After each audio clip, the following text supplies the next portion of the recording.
Assalamualaikum warahmatullahi wabarakatuh. Alhamdulillahirabbil alamin wa bihi nasta'in ala umuri dunya waddin. Asyhadu an la ilaha illallah wa asyhadu anna Muhammadar Rasulullah. Langsung saja di sini saya akan membahas tentang peran administrasi dakwah sangat penting dalam meningkatkan efisiensi pengelolaan dakwah. Jadi administrasi dakwah mencakup serangkaian tindakan yang dilakukan untuk mengatur dan mengelola berbagai aspek kegiatan dakwah. Berikut adalah beberapa peran dakwah dalam meningkatkan efisiensi pengelolaan dakwah. Yang pertama, perencanaan yang sistematis. Jadi administrasi dakwah itu membantu dalam perencanaan yang sistematis dan struktur untuk kegiatan dakwah. Hal ini meliputi penetapan tujuan strategi dan langkah-langkah yang diperlukan untuk mencapai suatu tujuan tersebut. Dan yang kedua, pengorganisasian yang efisien. Administrasi dakwah membantu dalam pengorganisasian kegiatan dakwah, termasuk alokasi sumber daya, penugasan tugas, dan pengaturan jadwal. Dengan adanya pengorganisasian yang efisien, setiap komponen dakwah dapat bekerja secara strategis, mengurangi tumpang tindih dan konflik, serta memaksimalkan hasil yang dicapai. Dan yang ketiga, pengelolaan sumber daya pengelolaan sumber daya. Jadi, administrasi dakwah juga bertanggung jawab untuk mengelola sumber daya yang tersedia, seperti anggaran tenaga kerja dan fasilitas. Dengan mengelola sumber daya secara efisien, dakwah dapat dilakukan dengan biaya yang lebih rendah atau murah, dan hasilnya lebih optimal dan efisien. Dan yang keempat, monitoring dan evaluasi. Jadi administrasi dakwah melibatkan monitoring dan evaluasi terhadap kegiatan dakwah yang dilakukan.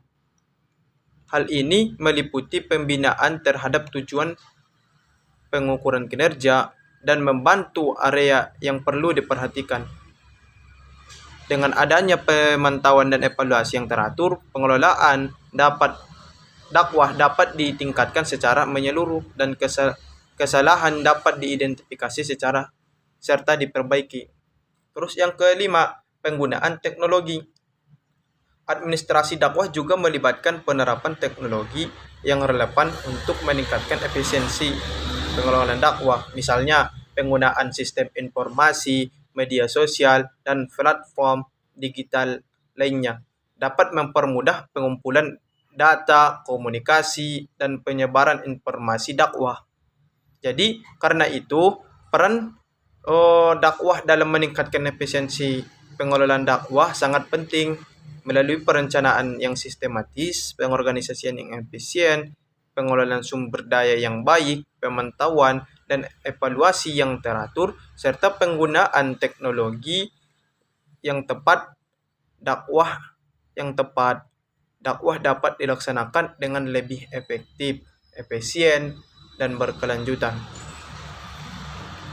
Dan seterusnya, yang kedua, yaitu dalam menghadapi perkembangan zaman, format administrasi dakwah perlu terus beradaptasi dan mengikuti perkembangan teknologi dan tuntunan zaman. Jadi, ada beberapa format administrasi dakwah yang dapat diterapkan dalam menghadapi perkembangan zaman. Yang pertama, penggunaan teknologi informasi.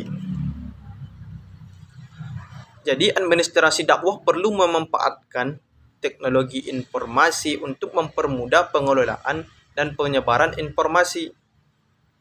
Hal ini dapat dilakukan melalui pembuatan dan pengelolaan situs web, aplikasi mobil, atau media sosial yang dapat menjadi platform untuk menyampaikan pesan-pesan dakwah kepada khalayak yang lebih luas. Selain itu, teknologi informasi juga dapat digunakan untuk mengumpulkan data, melacak partisipasi masyarakat, dan menganalisis efektivitas kegiatan dakwah. Terus yang kedua, sistem informasi manajemen.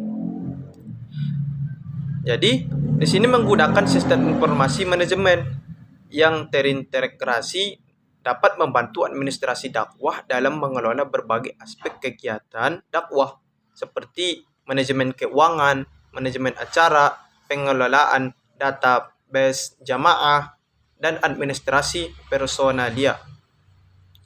Jadi dengan adanya sistem informasi manajemen yang efisien, pengelolaan dakwah dapat menjadi lebih terorganisir, cepat, dan akurat. Dan yang ketiga, komunikasi online.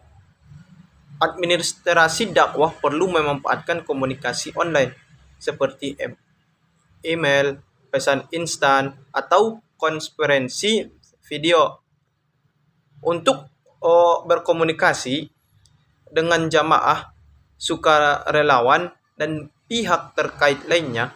Komunikasi online dapat mempercepat alur informasi, memfasilitasi kolaborasi, dan mengatasi kendala jarak dan waktu. Dan yang keempat, pengelolaan data dan analisis. Dalam menghadapi perkembangan zaman, administrasi dakwah perlu mengelola dan menganalisis data dengan lebih baik. Data mengenai partisipasi jamaah, efektivitas program dakwah, dan atau preferensi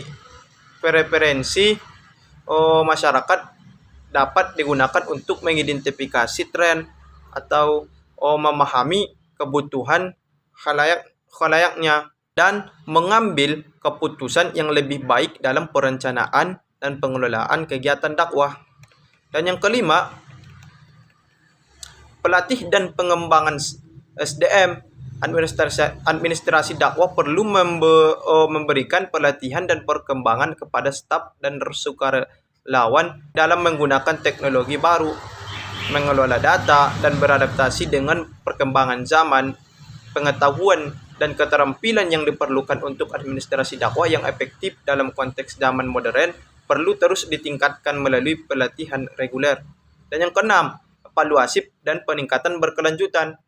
Jadi administrasi dakwah perlu melakukan evaluasi terhadap format dan proses administrasi dakwah yang digunakan melalui umpan balik dari jamaah, sukarelawan, dan pihak terkait lainnya. Perbaikan dan peningkatan terus-menerus dapat dilakukan agar administrasi dakwah tetap relevan dan efisien dalam menghadapi perkembangan zaman.